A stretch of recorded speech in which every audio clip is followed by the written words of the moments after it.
'Twas the night before Christmas, when all through the house not a creature was stirring, not even a mouse.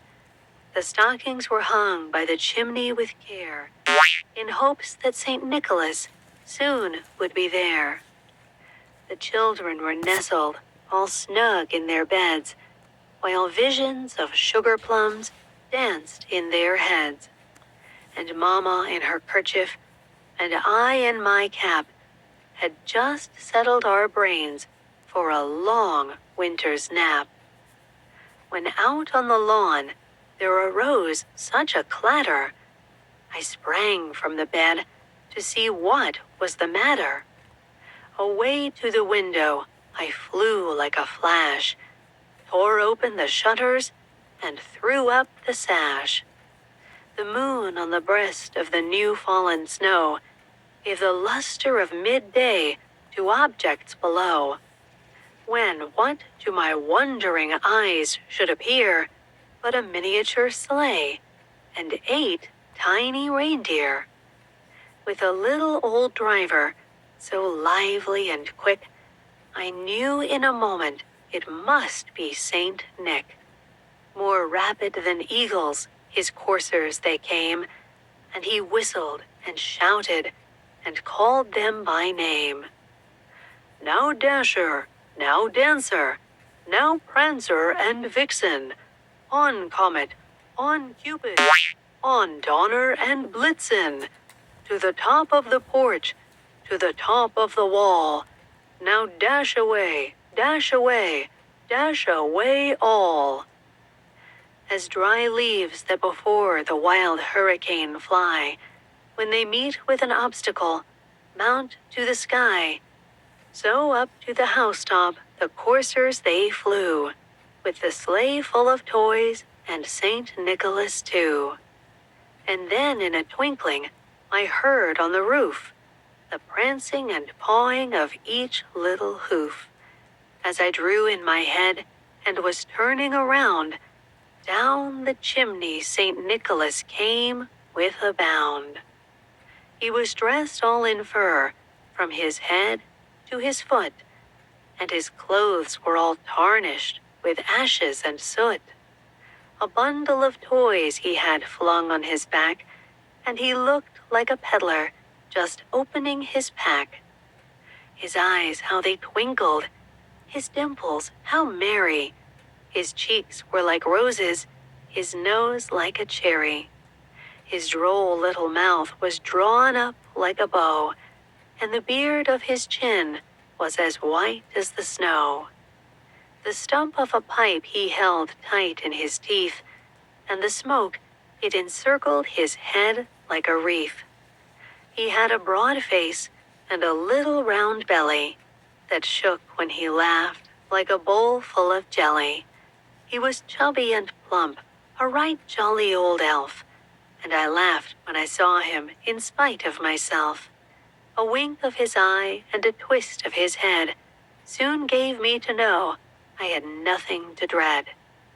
He spoke not a word, but went straight to his work, and filled all the stockings, then turned with a jerk, and laying his finger aside of his nose, and giving a nod, up the chimney he rose. He sprang to his sleigh, to his team gave a whistle, and away they all flew like the down of a thistle. But I heard him exclaim, ere he drove out of sight, Happy Christmas to all, and to all a good night. Thank you all for stopping by. Remember to subscribe to Relax Escape. Enjoy some hot chocolate, kick your shoes off, sit back and relax for our next story. Way, way up in the sky is a place that's impossible to see, even with the world's most powerful telescope. It's called the North Pole. It's where Santa and Mrs. Claus live, in a small, comfortable home located in the middle of a bustling village. Scattered around them are hundreds of tiny homes where the elves and their families live. But the biggest and most magnificent building is Santa's workshop. It towers high in the sky and consists of several floors. It's where many of the elves in the village work 7 days a week, 52 weeks a year, except for Christmas Day. Until that time, everything the elves do is focused on the most special time of the year.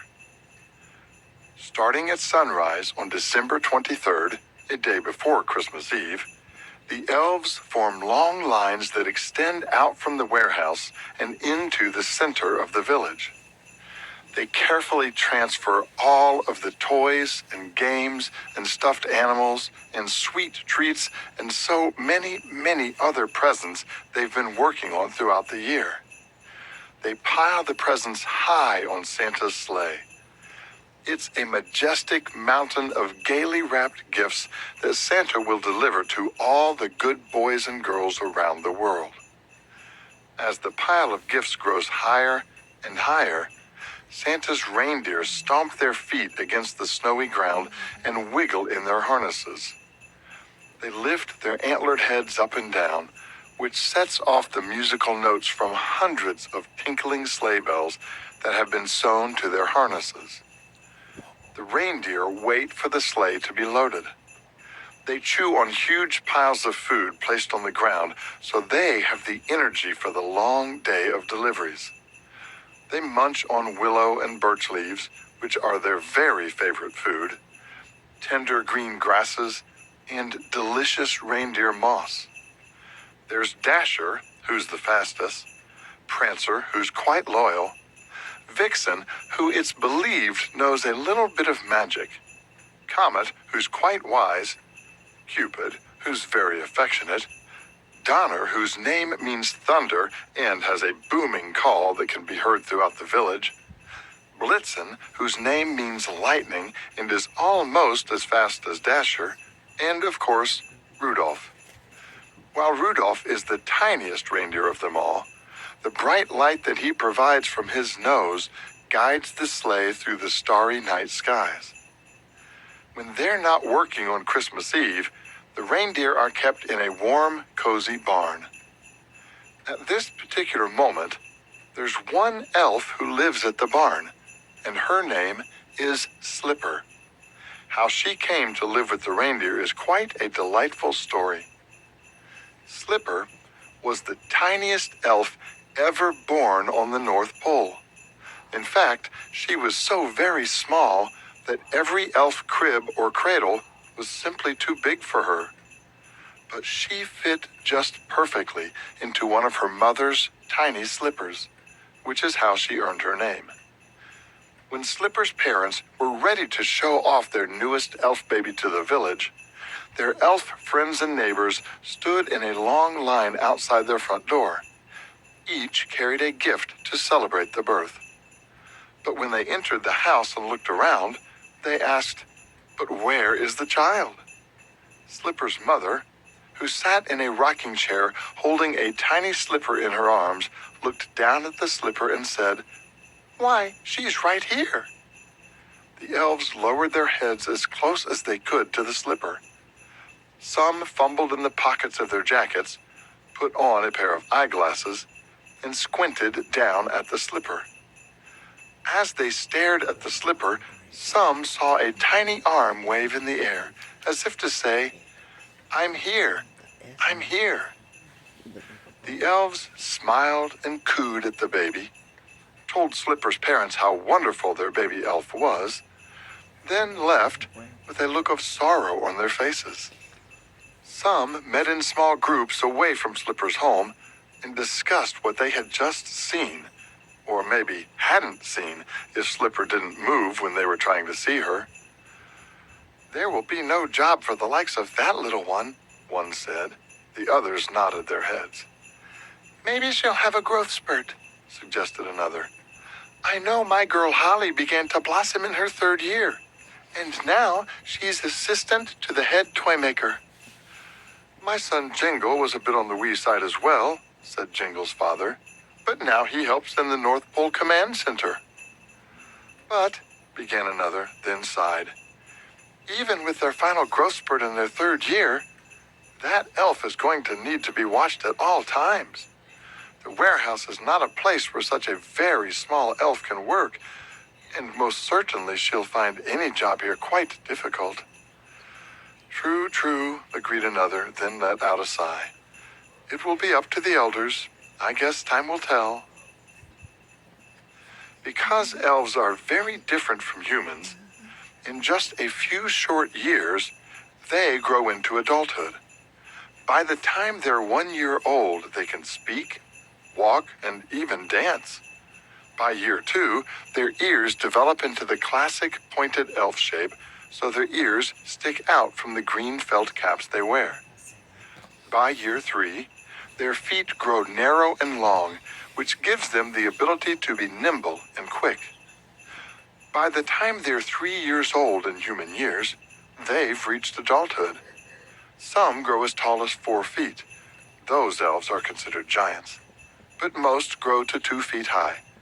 The elves live for a very, very long time, and many at the North Pole are hundreds of years old. There are families who have grandparents with so many great-greats in front of them that they simply call them elders.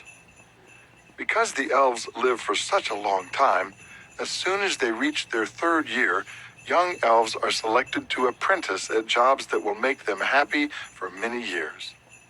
The very best job of all is to work in Santa's workshop, which is a bustling place of non-stop activity with so many jobs to do. There are stackers, which require the tallest and strongest elves who are able to climb up ladders carrying heavy boxes of toys, which are then stacked in many levels of shelves that extend out and up as far as the eye can see. There are wrappers, which require elves with long arms and fingers who can carefully wrap each present using long rolls of foil wrapping paper of many colors. There are bow makers, who need great dexterity with their fingers to weave intricate bows that are glued to the wrapped presents. There are shapers, who use scissors to cut the patterns used to make a wide array of stuffed animals, such as teddy bears and tigers, horses and cotton-tailed hares, puppies and porpoises, kittens and kangaroos, otters and orangutans, and so many more. There are the sewers, who sew the patterns together, but leave a hole so the stuffers can take handfuls of soft stuffing to fill the patterns. The sewers then secure the holes and pass the stuffed animals to the face makers, who add eyes, noses, whiskers, and mouths to the animals. There are also candy makers, who make enormous, sweet rainbow-colored lollipops, striped peppermint candy canes, and so many varieties of chocolates. There are toy makers who create dolls and dinosaurs, kites and kaleidoscopes, airplanes and automobiles, and many other toys to fulfill the requests of so many good boys and girls. Outside of Santa's workshop are other important elf jobs. There are snow shovelers, who keep the paths that run through the village clear from the snow that always falls at the North Pole. There are those at the supply center, who retrieve large wooden crates of supplies, which are dropped out of cargo airplanes and float gently to the ground attached to parachutes. Those at the reindeer barn who care for the animals, those in the clothing return warehouse and shipping center who fulfill requests for a different size or color, and those at the command center who keep a careful eye on several large monitors mounted to the walls so they can track Santa's whereabouts during his Christmas Eve deliveries. But young elves can't just pick any job. Even if they really, really want a particular job, they must earn it. To make job assignments fair, tryouts are held for all work duties at the North Pole. The elders observe the young elves during the tryouts, determine which job each elf is most suited for, and then appoint them as apprentices so they can undergo extensive training. Once they pass their training, they're given their official titles. Tomorrow's the big day, Slipper's father announced with excitement as the family sat at the dinner table. It's Slipper's first day of tryouts. Slipper looked around her at her 3 brothers and 2 sisters as she sat on top of several pillows that had been piled on a chair. Everyone in her family, including their many, many elders, were toy makers. The family took great pride in being the only family at the North Pole who were considered to be Santa's favorite toy makers. They built gigantic stuffed animals that were so big they couldn't be wrapped, and instead were positioned at the very top of the sleigh with their goofy grins showing among the hundreds of wrapped presents that surrounded them. They built trains that had so many cars and miles of tracks that they filled enormous boxes. They constructed dollhouse mansions with dozens of rooms. They created bicycles big enough for human children and made all the many pieces and parts for model airplane and shipbuilding kits. They made jigsaw puzzles, jump ropes, and jewelry. Everything they built was created with such care and fine craftsmanship that they were never returned to the North Pole. You will do your very best, as you always do, Slipper's mother said. And if you're not, she will be, her father quickly interrupted. She will be a toy maker, just as everyone in this family has been. Then he mumbled a quick, sorry, to his wife and sighed. He reached across the table and gently patted Slipper's tiny hand.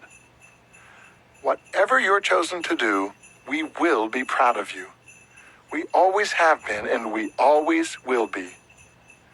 You'll find what's right for you, Slipper, her mother added. Just be patient. Remember what Santa has always said about Christmas. Good things come to those who wait.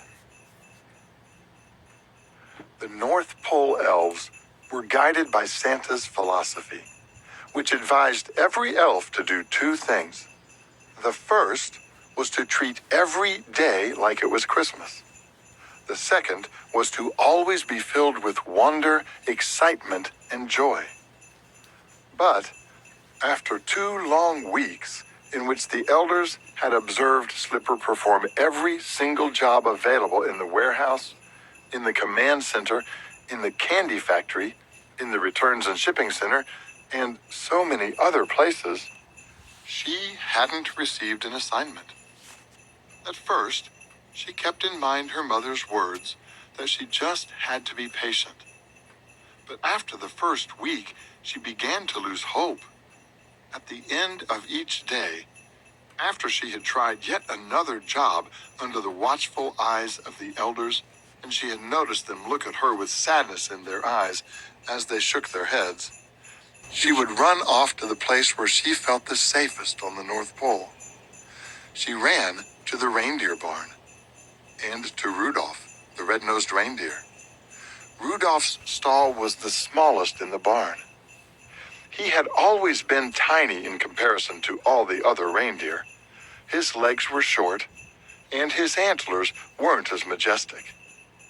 But he was blessed with something no other reindeer had, and that was his shiny red nose that lit the path for Santa and the rest of the reindeer on Christmas Eve.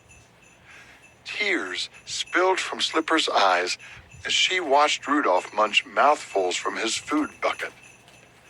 I'll never find a job, she cried out as she tucked herself into a dark corner of Rudolph's stall and began to sob. You're tiny, Rudolph, but you became important because you have something no other reindeer has. I'm not important, and I'll never find anything I'm good at. I'm just too tiny. I can't stack the boxes.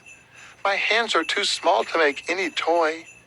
But that doesn't matter because I need to stand on a ladder to reach the workbench. The sugar and chocolate vats are too tall for me to make the candy. I can't reach the buttons on the command center. I can't even pick up a shovel because it's too heavy. The only presents I can wrap are tiny boxes, but only if I kneel on the top of the wrapping table. And I can't work in the barn because my parents are afraid I'll get stepped on. It's hopeless, Slipper said as tears streamed down her tiny cheeks. Rudolph turned his head and slowly walked over to Slipper. Then he lowered his head and touched his nose to hers. The stall immediately glowed with light. Slipper smiled. "That tickles," she said as she reached up to pat Rudolph's neck. Rudolph gave a quick snort, then continued to touch his nose to hers, turning his nose light on, and off, until Slipper was reduced to giggles. "Oh, you're so silly, Rudolph," she said as she rubbed his neck. "You're the only one at the North Pole who doesn't look at me with sadness in their eyes." She took in a deep breath as she wiped the tears from her face. "How can I live like each day is Christmas and feel wonder, excitement, and joy when every day I feel like my heart is breaking?" Slipper got to her feet, brushed the straw from her clothing, and pulled a carrot from her jacket pocket. She opened the palm of her hand and held the carrot out to Rudolph. Rudolph gently took the carrot in his mouth and began to make crunching noises. "I'll see you tomorrow, Rudolph," Slipper said as she closed the gate to Rudolph's stall. "Thank you for listening to me." What we have here is a conundrum, Elder Evergreen told Slipper's parents late that night. It's the most difficult problem the elders have ever faced, trying to find the right job for your daughter. She's a hard worker and most determined, but she's tiny, Slipper's mother finished in a quiet voice.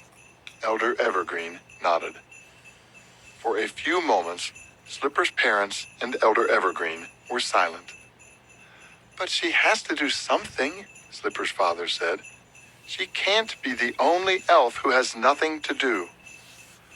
"Well, she's certainly a first for the North Pole," Elder Evergreen replied. "Can she help someone with the task?" Slipper's mother asked.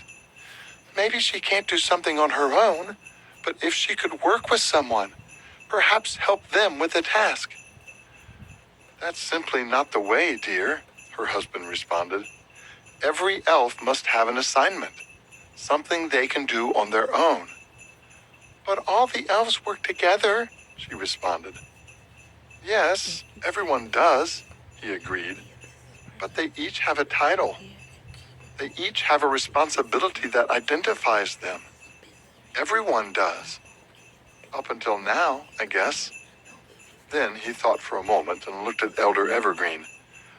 "What happens when Santa—" Slipper opened her eyes when she heard the word Santa. She hadn't been able to sleep after she had heard the knock on the door. She had laid in bed listening to the conversation between her parents and Elder Evergreen. She didn't quite know what the word conundrum meant, but she heard the words difficult problem and knew they were talking about her. But hearing Santa's name made her heart beat quickly. "What if I disappoint Santa?" she whispered. "He's so wonderful and kind to all the elves. Even though he's exhausted after his Christmas Eve deliveries are finished, he visits the home of every single elf and thanks each of them personally for their hard work. What can he possibly say to me when he knows that I do nothing, that I haven't lifted a finger to help? How can I look him in the eyes? He'll think I'm lazy. He'll think I'm useless. But I'm not lazy, and I want to be useful." Tears formed in Slipper's tiny eyes. Then she sat up in bed and quickly wiped her tears away. "If I'm not good at anything, and there's nothing I can do, then I shall leave. That's what I'll do. I'll run away." Shortly after midnight, Slipper quietly left her house. A few snowflakes danced around her. Using all of her tiny strength, she pushed open the door to the barn. Then she stood outside Rudolph's stall. I won't be seeing you anymore, Rudolph. You've been a good friend to me and always comforted me. I'll surely miss my parents, my brothers and sisters, and all the other elves. I'll miss living at the North Pole, but I'll miss you the most. I love you, Rudolph. Goodbye. When Slipper stepped out of the barn, she was almost knocked over in the strong wind. Snowflakes now swirled around her as she struggled to pull the barn door shut. She did the best she could, but couldn't seem to close it completely. She shivered as she tucked her pointy ears under her hat, wrapped a scarf tightly around her neck, and pulled on her tiny mittens. Then she walked to the side of the barn and into the dark, snowy night. When her mother went into Slipper's bedroom with an extra blanket and to give her daughter a final kiss goodnight, and discovered she wasn't there, she rushed to her husband. Together, they ran to the house of Elder Evergreen. He, in turn, woke up the other elders. Slipper's mother and father went to their neighbors, and soon all the elves at the North Pole knew that tiny Slipper was missing. But not only was she was missing in a blinding blizzard. Many volunteered to search the buildings throughout the North Pole. Others formed a search party, which was led by Elder Evergreen, who had a radio to communicate with the other elders. Everyone in the search party bundled up, strapped on snowshoes and headlamps, and ventured out to find Slipper. There were no tiny footprints to follow, only deep snow and high drifts. "The headlamps are no use," cried out Elder Evergreen after the search party had ventured only 100 yards beyond the village. Everyone extinguished their headlamps, but still struggled forward. They called out Slipper's name as loudly as they could to be heard over the roar of the blizzard. Then, one of the searchers called out, "What's that?" Everyone stopped and peered around them. At that moment, the radio crackled. "Rudolph's gone," said a voice through the radio's transmitter. "Impossible," replied Elder Evergreen. "He doesn't like to trudge through deep snow, and it's mighty deep out here. Check the barn again." "Look, Elder, look," said one of the elves in the search party. "Do you see that light in the distance? Oh, wait, it's gone. No, it's on again. No, off. On. It's blinking," exclaimed another elf. "Is it Rudolph?" asked another. Elder Evergreen shook his head. "Rudolph doesn't know how to blink his light. The only time he lights up his nose is when he's leading Santa's sleigh on Christmas Eve." "The blinking light is getting closer," an elf called out. The search party held their position as they watched the blinking light draw closer and closer. "It's Rudolph," one cried out. "And Slipper's riding him. She's safe," said another. Elder Evergreen shook his head. "That's impossible. I already told you, Rudolph's nose light doesn't blink, and Rudolph never lets anyone ride him." But as the blinking light drew closer and closer, Elder Evergreen saw that it was indeed Rudolph. His nose light was blinking, and Slipper was sitting on the reindeer's back. "Well, I'll be," Elder Evergreen exclaimed. When Rudolph saw the search party, he ran past them before they could catch him. The search party turned to follow Rudolph, who led them straight to the barn. As the elves pulled off their snowshoes and raced into the barn, they watched as Rudolph walked to his stall, slowly lowered his body to the ground, and continued to blink his nose light on and off.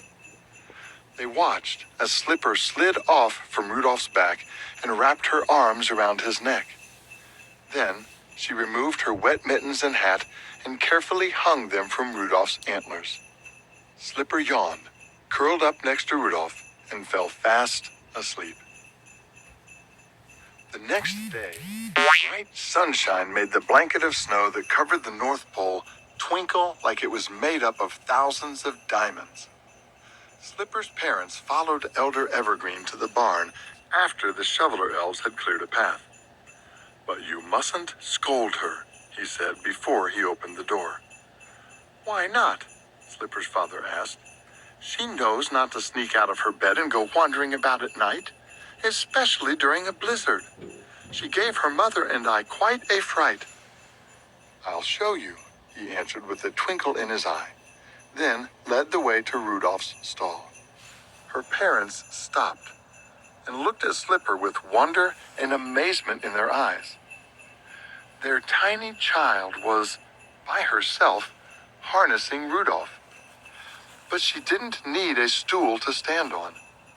As she moved around the reindeer, he lowered his body so Slipper could place the harness on and buckle it in place. Every so often, Rudolph would look at Slipper, blink his nose on and off, then raise his head up and down. They heard Slipper's laughter and her gentle voice as she talked to Rudolph. "You see," Elder Evergreen said in a hushed voice as they watched what was happening between Rudolph and Slipper. "Never before in North Pole history has Rudolph wanted to interact with an elf.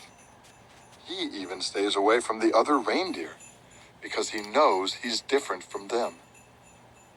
But I think he's found a kindred spirit in Slipper. They're fast friends, and he'll do anything she wants him to do.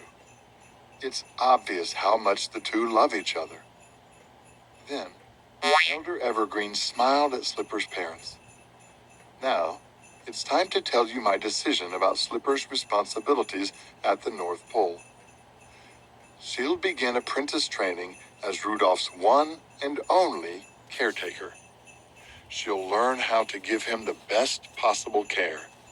She'll be the one to harness him as the sleigh is prepared on Christmas Eve. She'll guide Rudolph to the lead position. She'll take care of him once that job is done and make sure that he gets his rest. She'll brush him from head to tail, groom his antlers, keep his hooves clean, and feed him. I hope you are as proud as I am to welcome Slipper as the newest North Pole apprentice, as Rudolph's very special elf." Slipper looked out of Rudolph's stall and noticed her parents standing nearby. She saw that they were looking at her with an expression that filled her heart with warmth and with pride. Then she reached into her pocket. She held out a carrot for Rudolph, who immediately took it from her. Then he turned his nose on as Slipper ran into the open arms of her parents. Christmas for the King. Long ago, in medieval times, young King Oliver awakened on a wintry, early December morning filled with bright sunshine. While he was relieved to be released from yet another night in which he experienced horrible dreams that made him toss and turn, he knew that the dawn of a new day offered him little joy. He would only be reawakening the great Felt each day since the end of November. He rubbed his eyes, scratched his beard, and slipped out from under the bed covers. He walked to his wardrobe and began to dress as quietly as he could. "So, will this day be like all the others?" he heard his wife say in a soft voice as she entered his chambers. Oliver turned to her and sighed. "I apologize for waking you, dear Anne. I tried to be as quiet as a mouse." Anne smiled as she walked towards him. "And yet, you know I'm blessed with the hearing of an owl." She drew close and wrapped her arms around him. "What's troubling you?" "I must tell them today," Oliver said. "I cannot put this off any longer." "Perhaps you can wait another day?" Anne suggested. "Might there still be time to find a solution?" Oliver shook his head and gently pulled back from her. "One day won't give us what we need. What we need is a miracle. I can see no miracle on the horizon that will happen before the dawn of December 24th. Anne nodded her head, then gently patted his arm. Then we shall eat breakfast first." Oliver gave her a quick kiss on her cheek. "And then I'll summon the king's crier." Oliver looked at the breakfast plate before him and sighed. Over the past 15 minutes, he'd eaten only a few bites, then spent the rest of the time pushing food back and forth with his fork. He knew he was attempting to delay the difficult task that lay ahead of him. What would Father do? He thought to himself. He would tell you to be honest and forthcoming, Anne said, then showed him an understanding smile. "You must remember that I not only have the hearing of an owl, but also the gift of being a mind reader." "You do, my darling," Oliver said. "That's why I married you." "And since you're thinking of your late father, what might he tell you in this time of challenge?" she asked, then thought for a moment. "Ah, I remember. He would say, 'Oliver, truth is the only true path to follow.'" "Then I shall be truthful," Oliver replied. "They'll understand." Oliver laid down his fork. "Will they?" After breakfast, Oliver summoned the king's crier. He directed him to ride through the village and alert the citizens to an important announcement that would be forthcoming from the king, so they could gather in front of the castle. As he dressed in the regal attire reserved for formal announcements and meetings, Oliver thought about the predicament he faced and what he would say to those he ruled. The traditional 12 days of Christmas celebration, which began on December 24th and ended on January 6th, was just a few weeks away. During those 12 days, peasants and house servants were given time off from work.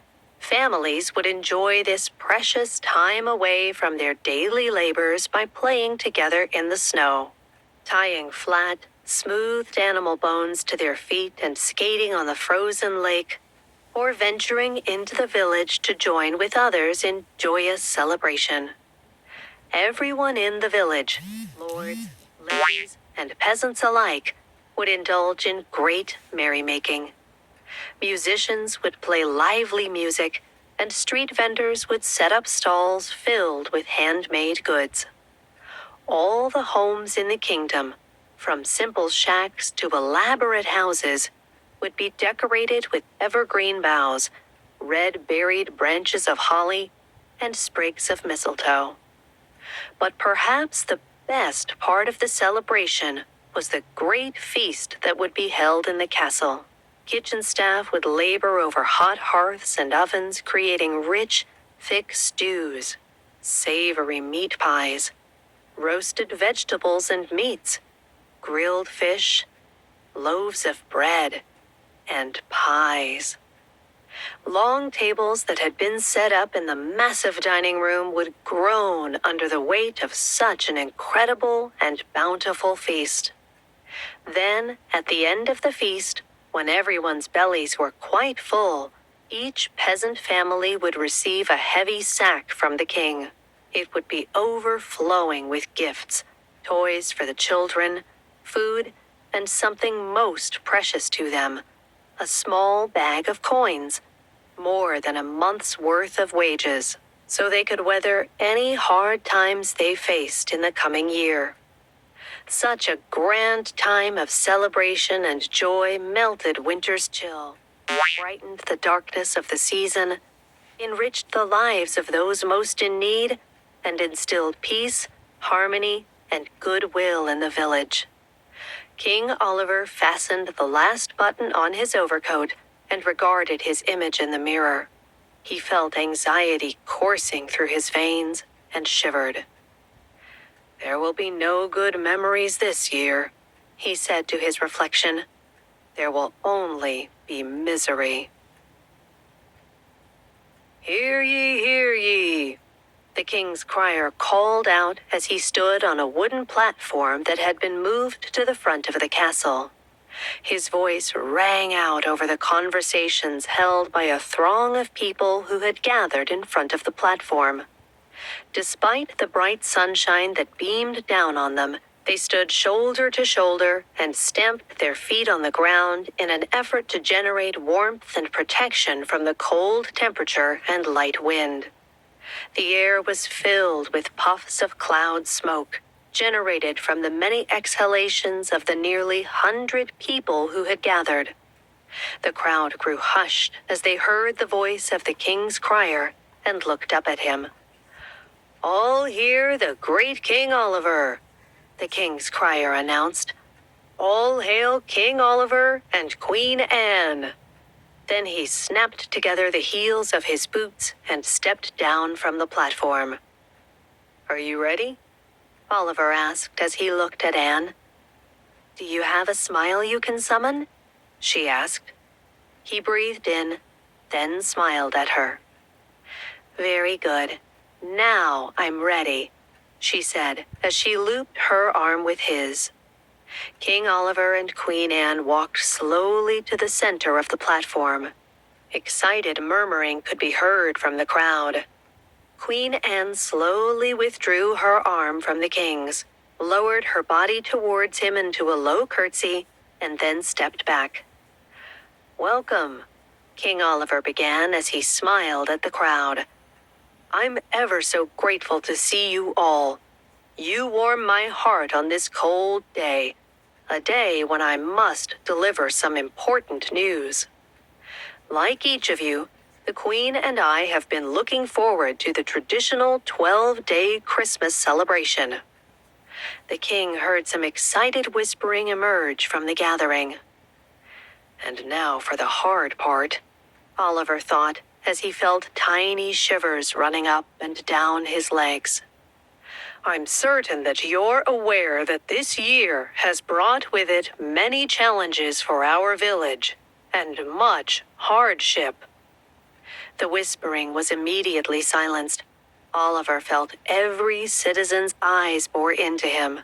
His hands began to tremble, so he slowly clasped them tightly in front of him to prevent anyone from seeing their movement. "A number of skirmishes that we've had to quell with rival villages, while small and easily handled, thanks to all of your efforts to protect our kingdom, put a strain on our finances as we rebuilt buildings and repaired damages.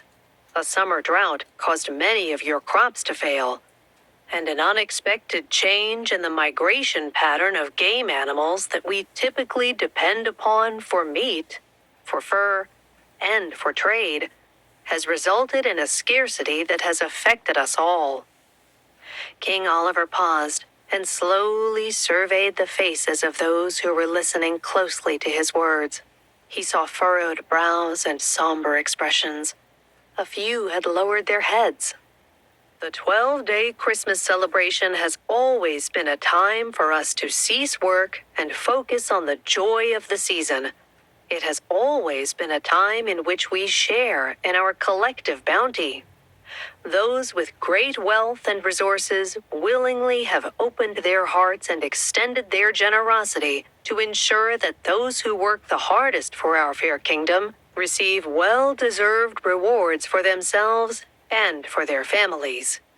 King Oliver looked up at the sky for a moment, as if trying to summon the spirit of his father and mother. Then he shifted his focus back to his people. "One of our greatest challenges this year was enduring the loss of our most generous and kind king and queen. I know that you share in my grief and in our belief that they were taken too soon from us due to a terrible illness that spread across the land. Some of you lost loved ones as well. Our hearts ache for those who are no longer with us."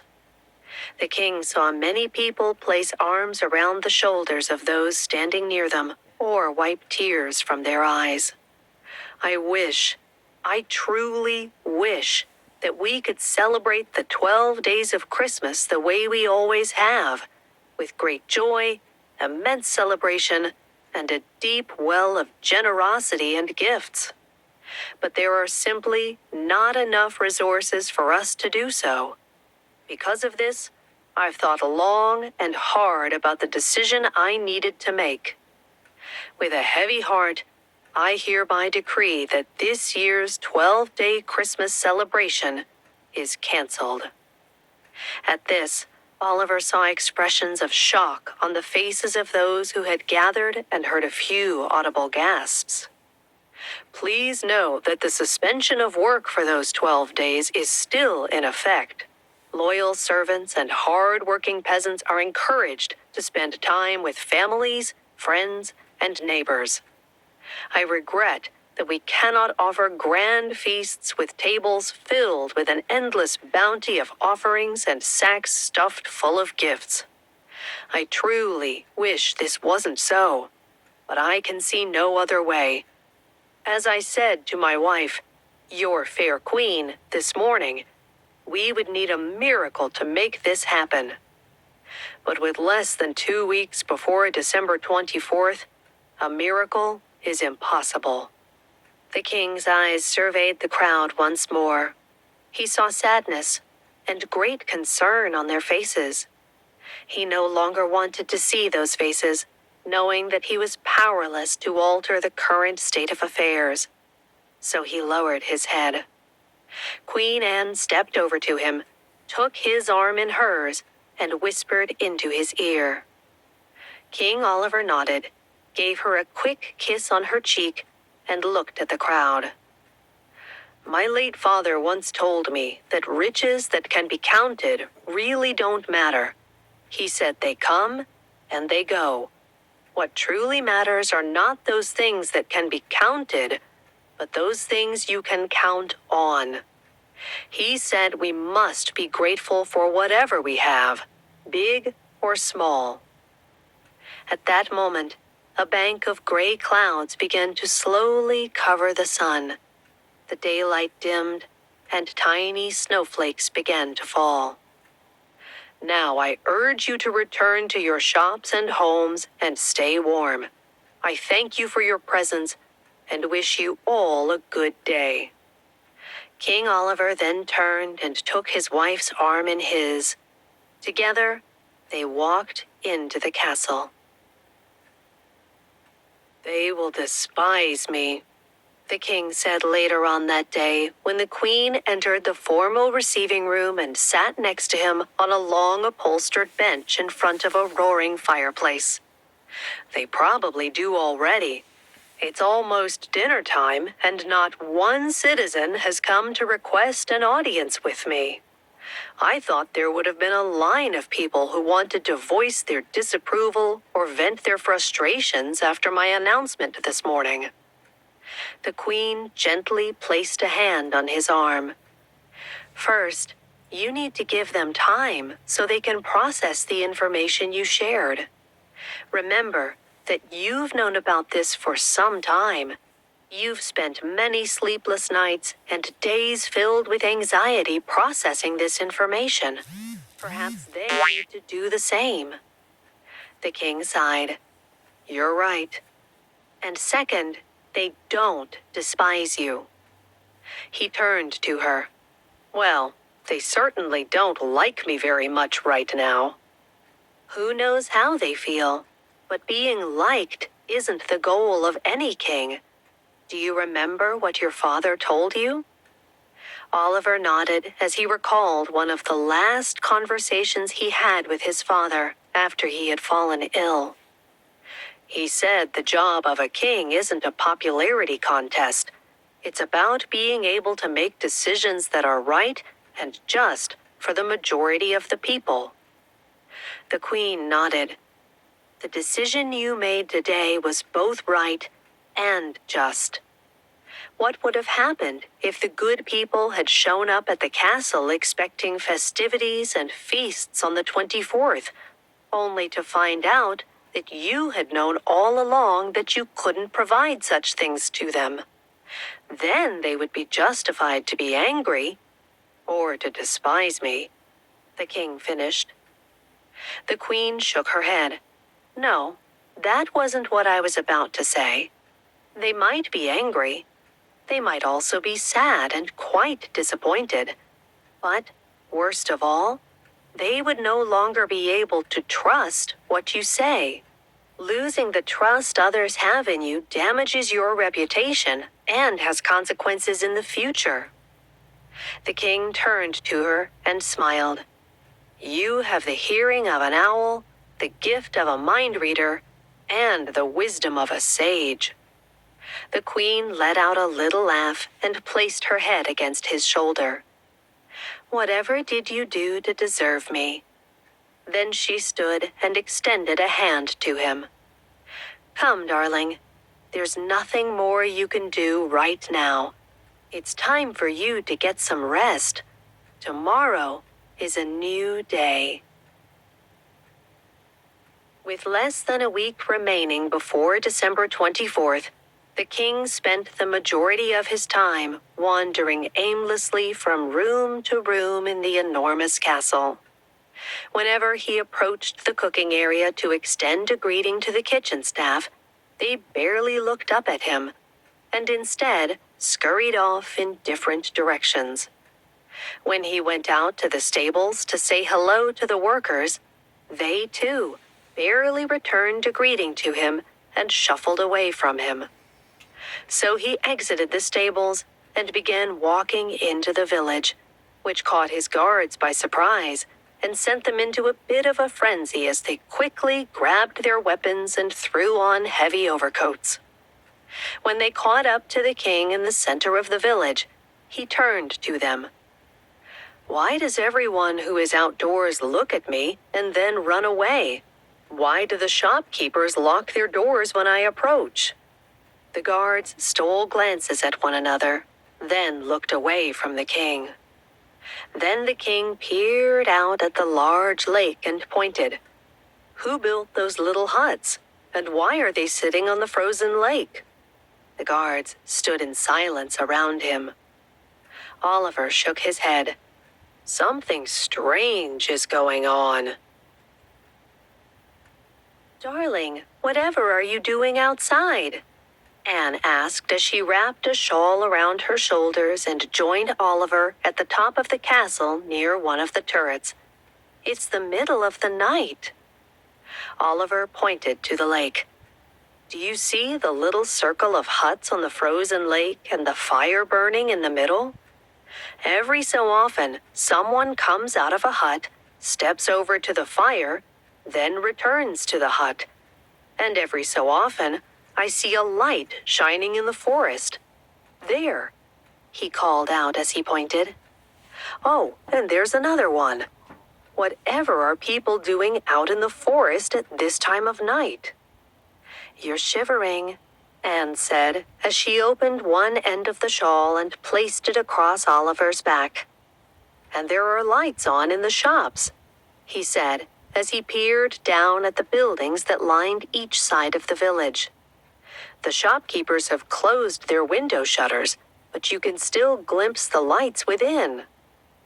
I may have the hearing of an owl, but you're certainly blessed by an owl's night vision, Anne said. Come, let's go inside and have a hot mug of tea.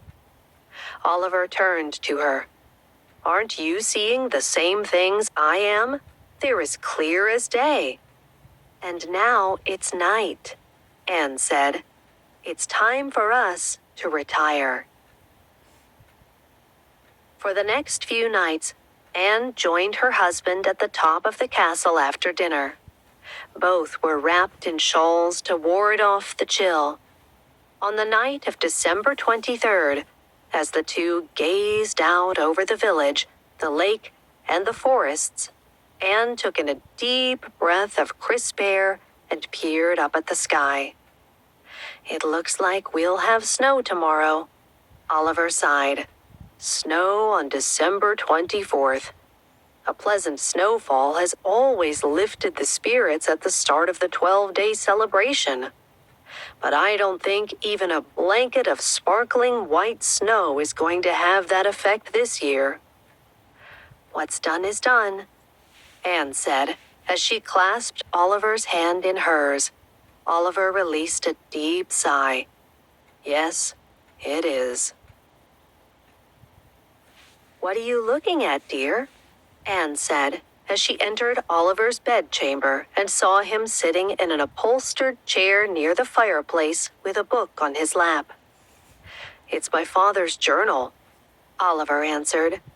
"I'm reading some of his entries about past holiday celebrations. They were quite grand times. The first night, all the people in the village came to the castle and enjoyed a massive feast with dozens of long tables that were set up in the dining room. He stood in the receiving room and greeted each of them personally." "Well, it's best you get dressed then, so you can greet your visitors and welcome them to the feast that's been prepared," Anne said. Oliver frowned at her. "That's not funny." "I agree," Anne answered.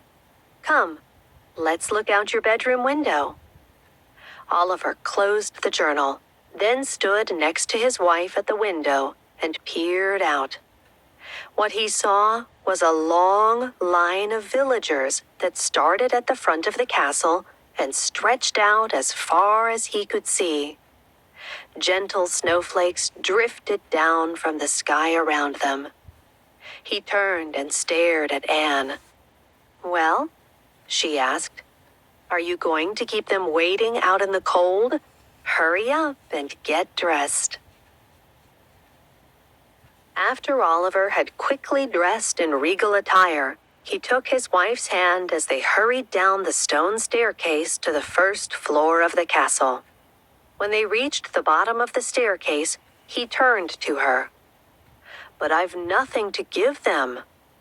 "Come along, dear," Anne replied as she urged him forward. Oliver quickly walked to the king's chair in the receiving room and nodded to the guards who were stationed at the front door of the castle. They pulled open the thick wooden doors and stepped aside. The line of villagers hurried into the castle. The first person in line, a man who owned the wood shop in town, dropped a large burlap sack on the floor in front of the king. Then he bowed. "Your Majesty, in this sack are 25 wooden carvings, one for each child in the village. I made carvings of the animals we've missed this year, like caribou and moose. Perhaps these carvings will be good luck charms and bless us next season by leading the animals back to their former migration route." Then he reached into the pocket of his pants and pulled out a coin. He dropped it in a clay pot that had been placed next to the king's chair. "Please accept this contribution, to be used for the good of your kingdom, Your Majesty." A servant took the sack and lifted it up onto a table that had been set up in a corner of the receiving room. The woman who was next in line stepped forward and curtsied in front of the king. "Your Majesty, you may think I've come empty-handed, but earlier this week I provided some winter rabbits to your kitchen staff that my husband snared on a successful night hunt. I believe they're being prepared for this evening's feast." Then she pulled off one of the mittens from her hand. Oliver saw she held a coin in the palm of her hand.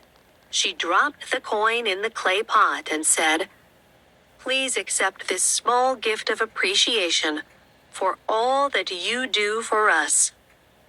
The next person in line, who was wearing thin clothing and shivering slightly, stepped forward. He removed a thin hat from Majesty. "You may think I've come empty-handed, but earlier this week I provided some winter rabbits to your kitchen staff that my husband snared on a successful night hunt. I believe they're being prepared for this evening's feast." Then she pulled off one of the mittens from her hand. Oliver saw she held a coin in the palm of her hand. She dropped the coin in the clay pot and said, "Please accept this small gift of appreciation for all that you do for us." The next person in line, who was wearing thin clothing and shivering slightly, stepped forward. He removed a thin hat from his head and placed a basket that emitted the scent of pine on the floor near him. "Your Majesty, my family has but one small potato in our pantry. but I've cut many pine boughs and holly branches and helped decorate the homes of my neighbors. In this basket are fresh-cut boughs for you." A servant took the basket from the man, brought it over to the fireplace, and began to lay the boughs across the mantel. Then the man pushed a hand into his pocket. He carefully removed a handkerchief and unwrapped it. In the center was a coin. He dropped the coin in it. In the center was a coin. He dropped the coin into the clay pot. "Your Majesty, I am ever grateful for how much you care for your people. You're just as kind as your father was, bless his soul." At that moment, Oliver heard several bells ring and turned towards the dining room. What he saw amazed him. The kitchen staff was scurrying back and forth from the kitchen, carrying platters and tureens of food and placing them on long tables. Anne walked over to him. "Surprise, my darling," she said. "Now why don't you let everyone in so they can partake in this amazing feast?" The king nodded to the guards, who began waving their arms and directing people to enter the castle. Oliver stepped back and watched servants take sacks from some of them, and heard coin after coin make clink, clink, clink sounds as they were dropped in the clay pot. Musicians entered the room and began to play their instruments.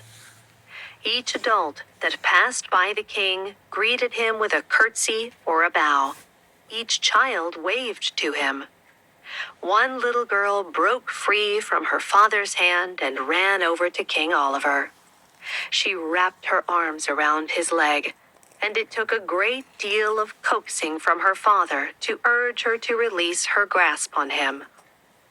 "But we love the king," she called out in a loud voice, then immediately sat down on the floor and began to cry.